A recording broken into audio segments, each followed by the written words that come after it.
Welcome to Private Club Radio, your weekly source for industry education, news and discussion. Broadcasting from Tampa, Florida, ladies and gentlemen, here is your host, Gabriel Aloisi. Well, we got a special guest here on Private Club Radio, a guy that's very close to me. Literally, he sits about 5 feet from my desk in the in the office. His name's Pat Faraday, and he runs our digital marketing campaigns at the Private Club Agency. Pat, welcome to Private Club Radio, man. Thank you, Gabe. Thanks. Yeah, great to finally be on. I know. I don't know why we haven't done this. We should have done this long time ago. But give us a little background on yourself, Pat.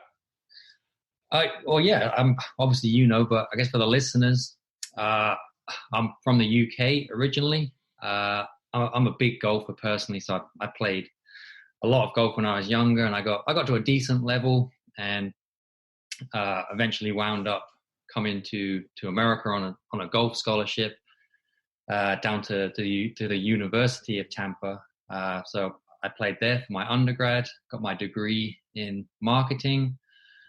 I then went back home and kind of got into the golf world with the PGA back in the UK. So I guess that was my first, business experience in the golf industry. I mean, I worked at a golf club, but this was kind of a different level. So I was working in the tournaments division. So basically, I was going around with the pro tours, kind of setting up their tournaments across the UK and Western Europe, which was, that was pretty interesting for a year or so. So you saw some nice golf courses, right? Yeah, we went to some pretty cool places. Some never any huge names, but some guys that are on the tour making a good living out of it now. So nice. It was good to interact with those guys. And then I guess I decided to come and do my MBA. So I came back to Tampa. So I did my MBA in business analytics, which I only completed last summer. And during that time, I started working part-time kind of on an intern basis at the Private Club Agency with you. And then after graduating, it turned into full-time. So it's now been, I guess it's almost been a year since I've been a full-time worker there. Yeah, absolutely. It's been great to have you, Pat. And you've been working with a lot of our clients, running their digital marketing campaigns. I know right now clubs are coming on a crisis. Should they start to look at their membership development again? I know clubs put that on hold. Should they start back up again, Pat? Yeah, I mean, the resounding answer is they definitely should. I mean, they must do right now. I mean, if we look, a lot of clubs have lost members, and if you haven't, then you're very fortunate. But most clubs have certainly lost members. So, this is hurting them. But I guess on the flip side, people also haven't been able to play. So, golfers like myself, like you, although, we can sometimes play at some of the courses here, but in some places, guys haven't been able to play at all. So whether the courses were shut or it was just, the government regulations saying that they shouldn't be out there playing. But I mean, it's a contagious game. Like, people just want to play it. So people are going to be desperate to get back out on the course. So this is a pretty good time to reach out to some of those people that are really, their clubs are getting ready to be loaded in the car. So they want to get out there for sure. But on the other side, we're in May right now. So certainly clubs further north, their window of opportunities, unfortunately, is a lot shorter than it would be for a typical year. So they definitely want to act as soon as possible to really capitalize on getting the people that are trying to play. Yeah. I think we've got a pretty short runway, in my opinion. I think we've got until maybe September, October to really make a big impact here before this thing might flare back up, unless we get some sort of vaccine, which doesn't really look likely at this stage, anyways. Long shot, anyways. But I think you're right. I think you got desperate people out there who are dying to play golf, mixed with being stuck at home and looking for a way to get out of the house. It's actually, golf is pretty well positioned, I think, to capitalize on this. And I think you're right. I think it's the perfect time for people to start thinking about developing your membership. You had that double whammy, right? We had, like you mentioned, we had people that left their clubs just because it was an expense that they didn't want to carry monthly, especially if they lost their job or something. And then you've got you have this short season, so yeah, it's been tough, and I think clubs' pipelines dried up because a lot of clubs we saw stopped their marketing completely, which we knew that's a mistake, but we also understood that in times of uncertainty, people make kind of rash decisions, and it was probably the right decision to make, but that becomes a double whammy because now you lost members and you don't have a pipeline. So if you don't get started immediately, you're going to be in real tough shape come September, October. I think you're right. So, that said, what story should clubs be telling right now? Like, what sort of things could clubs be quote unquote promoting about their membership? So I suppose the stories that are very relevant for right now are you want to talk about how your club is doing, how it coped going through the crisis, whether you were open, whether you were shut, what you were doing behind closed doors if you were shut, or how you were catering for members during the crisis, what kind of safety measures and precautions and sanitary kind of practices you were carrying out at the club to ensure member safety during this time. So certainly safety is probably at the front of everyone's mind, especially if you're considering a club. You certainly feel a lot more comfortable knowing that a club is taking significant measures. I guess one interesting example, I've seen a few clubs that have now on the golf course, they have basically the disinfectant spray on every single tee box, which is, it's nothing crazy, but it's just kind of little things like that just makes people feel more comfortable, right? Yeah. It kind of lets people know that they are thinking about their safety, and whether it's a small gesture or if it's something even bigger, it all goes a long way. And if you wanted to put some messaging out that's a little bit more forward thinking, you could kind of promote anything that you're planning to do regards to if you are shut, what's going to happen when you are back open, if there's any new facility upgrades or improvements. This could be a good time to really kind of emphasize that and get some excitement built around that. Yeah.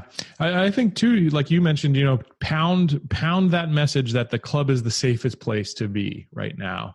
And the things that you're doing, those safety measures, those protocols that you've put in place to keep your members safe, and why, that's why, if people want to get out of the house, they need a place to go.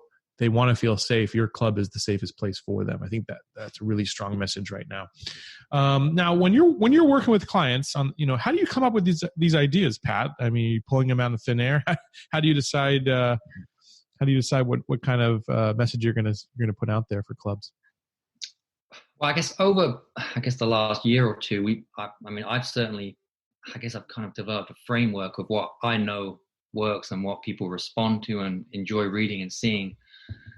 And for the most part, it is actually in the book that we published. So the book 16 Stories That Sell Memberships, essentially it takes the story matrix that I use making a campaign. And basically we kind of go into detail over every story, each of the 16 stories that really, they target a different type of person at a different time in their membership journey. So that's definitely a great resource if you wanted a lot of detail on it. But essentially, it depends really on how hot or how cold the prospect is, kind of what messaging they want and what call to action they're really looking for. Yeah. So break that down for people that don't understand like hot and cold, Pat. Like what is the difference for people? Well, I suppose to put it most simply, a hot prospect is someone that is in the market. They're looking for a club. They're very keen to find somewhere pretty soon. And a cold prospect is a prospect that is not necessarily looking right now or is not necessarily aware of your club. So the difference in messaging between that would be that for the cold prospect, you want it to be a bit more informative about the club, the area, what the club does in the community, kind of things like that. But for the warmer prospect who is definitely in the market, that's where you could maybe, put the messaging out to get them to come and visit, whether it's for a tour of the club or a trial membership or something like that. But yeah, that's kind of the full end of the spectrum on the different messaging. Yeah. So that book basically was our playbook for the clients that we use at our agency. And we decided we were just, rather than kind of hold it just for ourselves and just for our clients, we decided to release it to the industry. So if you're interested in getting a copy of that, by the way, just email Pat. Pat, let people know your email address in case they want a copy of that book. Yeah, it's just patrick@privateclubagency.com. Yep. And if we can, we'll mail you a physical copy, but right now we're all out of the office, so we've been sending digital copies to people. So what other ways you've seen clubs get creative with their membership marketing right now, Patrick? We know this, but I think still the big one is YouTube and YouTube advertising, even just YouTube channel, having your own club's channel itself. Especially at this time as well, people are kind of cooped up indoors. YouTube's getting a lot of traffic. So this is a really good time to get eyes on any content that you can put out on there. Plus, from the advertising side of things, it is by far the cheapest platform. You're looking at a 30-second view that is costing you 1 cent, which is just, compared to traditional cost per click marketing, is just hugely cheaper. So certainly every club should be looking at kind of building a channel and advertising through there. But YouTube, the advertising platform is also through Google, so you can still get highly targeted and very specific with the people that you would target any YouTube ads to. So the cheap cost per view is just exponential compared to a traditional pay-per-click campaign. Yeah, I compare that to like the golden age of Facebook. If you were doing Facebook marketing 5 years ago, you could get a click for pennies, which is what YouTube effectively is right now. These days on Facebook, you're talking $1 a click or something. I think your campaigns, we average a lot lower than average, but I think on average $1, $2 per click on Facebook these days. By the way, what is our current cost per click on our campaigns? The cost per click, until, I guess I kind of look at it until like the end of February, because March was when things started to get a little bit iffy. But sure, our cost per click was significantly under $1 for pretty much all of our campaigns. But cost per lead, I suppose, is what we use to really measure the performance. So that is the cost per acquiring a membership prospect for one of these clubs. So someone filling out their name, their email, their phone, requesting information from the club. Yeah. Yep. And I mean, certainly January and February of this year was by far the lowest that I've ever seen it. So we had, I'll take a sample of just 4 clubs. So we had 4 clubs with average cost per lead of $1.41, $3.90, $5.69, and $8.75, which is, I mean, for a membership prospect, it's just incredibly cheap. Yeah, what's the ROI on that if you get one member to convert? Yeah. Right? These weren't locally kind of based as well. Like, we're talking complete opposite ends of the country. We've got right. Canada, a Florida, a New York, a California. So yeah, it's very much national. So right. I'd love for you to, I don't know if you've got access to it, but you got a really nice testimonial from the folks up at Charter Oak Country Club. Do you remember what they said about the campaign you were running? Yeah, so I basically got in touch with them probably a few weeks ago just to kind of check in and stuff. But they said that since we started working with them, which I think was in July or August of last year, so it's been about 6 months or so.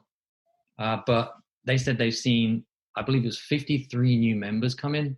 Wow. Which is generated them over $500,000 in initiation fees, and it's getting them over $35,000 a month in monthly dues.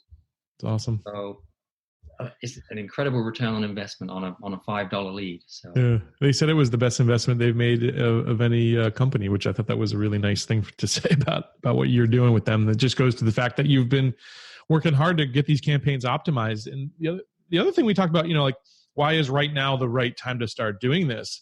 Again, with Facebook, I'm sure you're seeing it right now. It's half as expensive as it was to advertise 2 months ago because there's no one, quote unquote, marketing on Facebook like they used to. So there's already times of year where it gets more expensive and cheaper. So for instance, if you look at the holiday season, it's much more expensive to start some sort of campaign during October, November, December. But right now, when there's hardly anyone bidding on these platforms, it's less expensive than it's ever been. So there's a really good opportunity between a club being kind of the safe, secure place for people to mingle and entertain, and then the fact that you've got this dirt cheap advertising cost. That's why we really think it's the right time right now. I know you've got a special offer for our listeners, Pat. What's that, man? So we decided that during this time we would offer clubs basically a free geo-targeting analysis. So essentially what this is we would basically plot a map of where your members' home residences are. So what you get from this is I can guarantee that you will find there will be some very specific individual clusters. And these can then be used for a lot of different reasons. So firstly, it's a lot more efficient if you were to do a digital campaign because you can particularly target those clusters rather than a larger radius that may incorporate areas that are very unlikely to provide members. So you'll see like on a map, like certain zip codes or addresses where you've got. Yeah. It's harder to explain, but once you see it, it's very clear. Like there's always very clear pockets. Sometimes in areas you may not expect. I mean, if you have the data just in an Excel sheet, you can you can count like the number in a zip code and stuff, but to actually kind of visually see it, it definitely kind of changes the way that you look at it. And the other good thing about this is that you can then do your mail campaigns to those particular clusters as well. So it's kind of a surefire way to make sure you're hitting areas that are going to be quite interested in joining your club. Yeah, and I think coupling that with some sort of direct mail campaign, that's where marketing or membership development really becomes strategic and much more effective when you're not only hitting people on the digital side, but you're also hitting them with a direct mail piece or some sort of VIP invitation to come toward the club, something like that. So I think that some sort of plot like that, what does it run? Is it a couple $1,000 to do that, Pat? I mean, this offer we're giving away completely free. So you just have to get in touch with us and we can build really? That map. Oh my gosh. We got to raise the price on that, I think. Pat, I really enjoyed it, man. If people want to get in touch with you and learn more about how you can help, how do they go about doing that? Yeah, anyone can send me an email at patrick@privateclubagency.com. If you want a copy of the book or you want to talk about the geo-targeting, just send an email to me there. That's awesome, man. Thank you so much for joining us, lending us your wisdom, Pat. Have a good rest of the day, man. Thank you. You too, Gabe.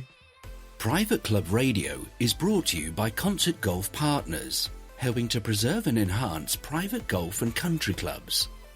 Visit concertgolfpartners.com to learn more about the recapitalization process.